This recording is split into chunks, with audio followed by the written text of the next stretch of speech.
செய்து அவரை கட்டி அணைத்து தான் ராஜ்ய பரிபாலனம் செய்யக்கூடிய அந்த ராஜாவிற்கே உண்டான அந்த நாற்காலியில் உட்கார வைக்கிறார்.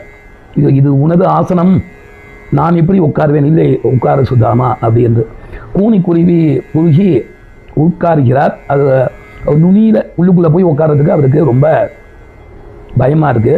அப்படி உட்காருகிறார். இவரே கீழே உட்கார்ந்து குச்சேலருடைய பாதத்தை தன் கைகளால் பிரித்து விடுகிறார்.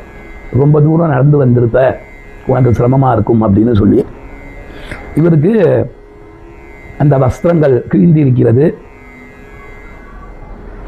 கிருஷ்ணரின் மாட மாளிகைகளில் நவரத்னங்களும் ஆபரணங்களும் இருக்கக்கூடிய அந்த இடத்தில், பலவிதமான பக்ஷ்யங்கள் பலகாரங்கள் இருக்கக்கூடிய இடத்தில் இந்த அவளை கொடுப்பதற்கு அவர் மறந்து விட்டார். ஒன்று.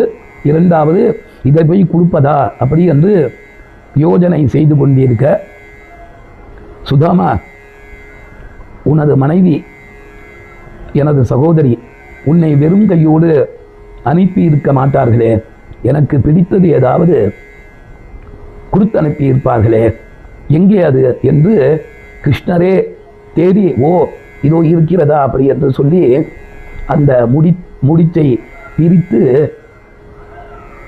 எனக்கு மிகவும் பிடித்ததான இந்த பிருச்சுகம் என்று சொல்லக்கூடிய அவளையா கொடுத்திருக்கார், ரொம்ப சந்தோஷம் என்று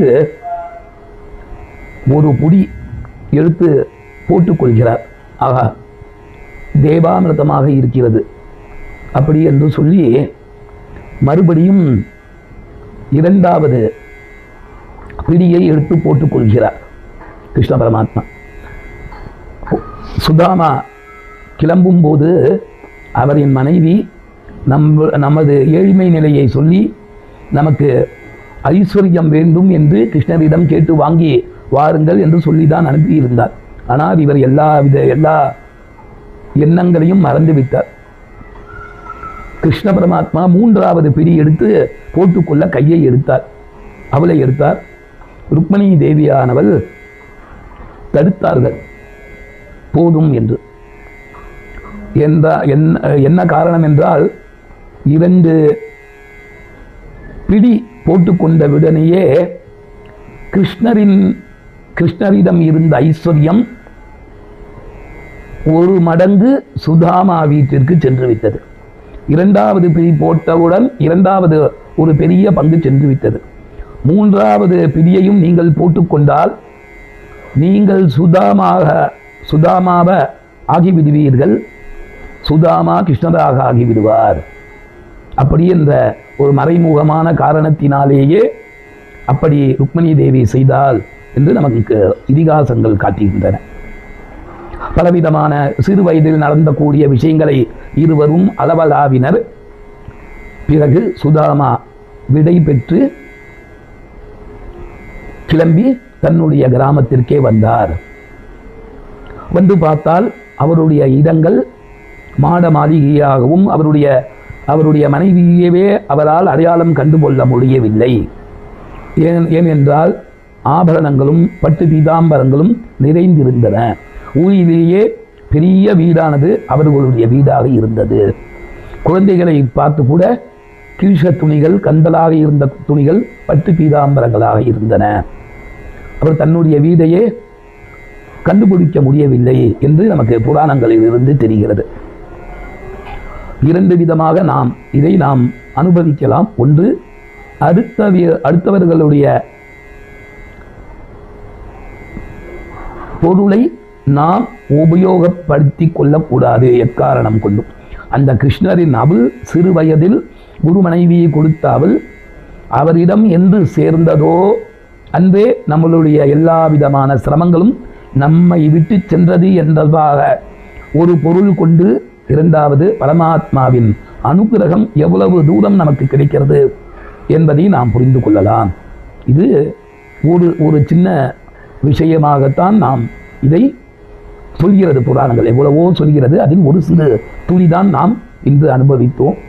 இது குச்சேலர் தினம் என்பதாக குச்சேலர் கிருஷ்ணருக்கு அவள் சென்று சேர்த்த தினம்.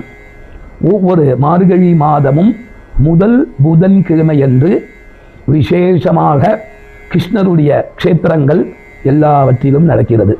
இதில் ரொம்ப விசேஷமாக குருவாயூரில் மார்கழி மாதம் புதன்கிழமை முதல் புதன்கிழமை அன்று இந்த விசேஷம்.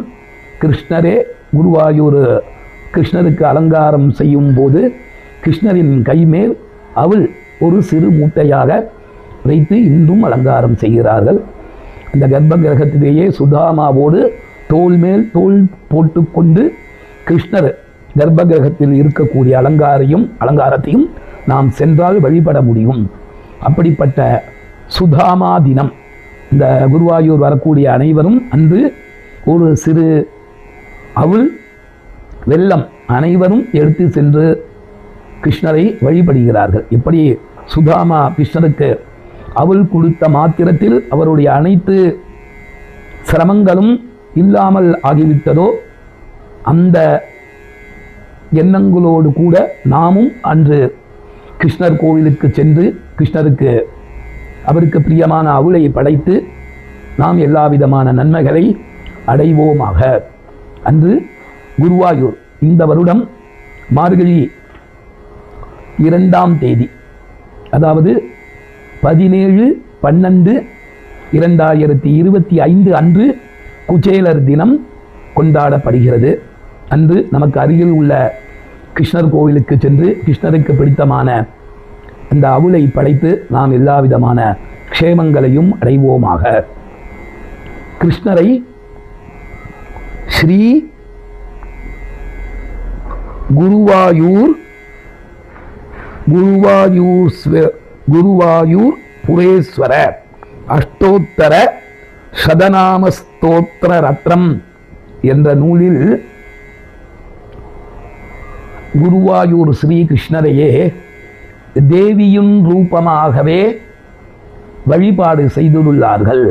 அப்படி என்பது அந்த அஷ்டோத்தர ரத்னம் என்ற நூலிலிருந்து நமக்கு நன்றாகவே தெரிகிறது.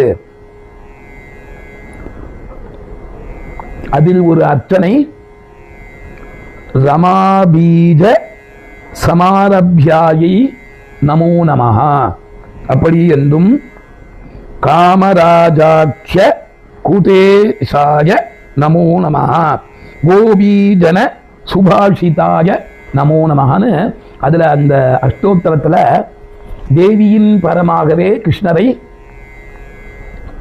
வழிபாடு செய்துள்ளார் அவர். அந்த குருவாயூர் புரேஸ்வரர் ரத்ன அந்த ஸ்தோத்திரத்தில் தேவியின் பரமாகவே கூட பூஜித்துள்ளார்கள். அப்படியும் நாம் கிருஷ்ணர் வேறு இல்லை, தேவி வேறு இல்லைங்கிறது தான் அதிலேருந்து நமக்கு நன்றாகவே தெரிகிறது. எல்லோரும் இதை கேட்பவர்கள் கூட அன்றைய தினம் எப்போதுமே நாம் கிருஷ்ணருடைய ஸ்மரணத்தில் இருக்கலாம், அவரை வழிபாடு செய்யலாம். அந்த குச்சேலர் தினத்தில் கிருஷ்ணருக்கு பிரியமான வஸ்துக்களை படைத்து பூஜைகள் செய்து நாம் எல்லா விதமான நன்மைகளையும் அடைய வேணுமாய் குரு சரணங்களை பிரார்த்திக்கிறோம். ஸ்ரீ கிருஷ்ண மகராஜ் கி ஜெய்.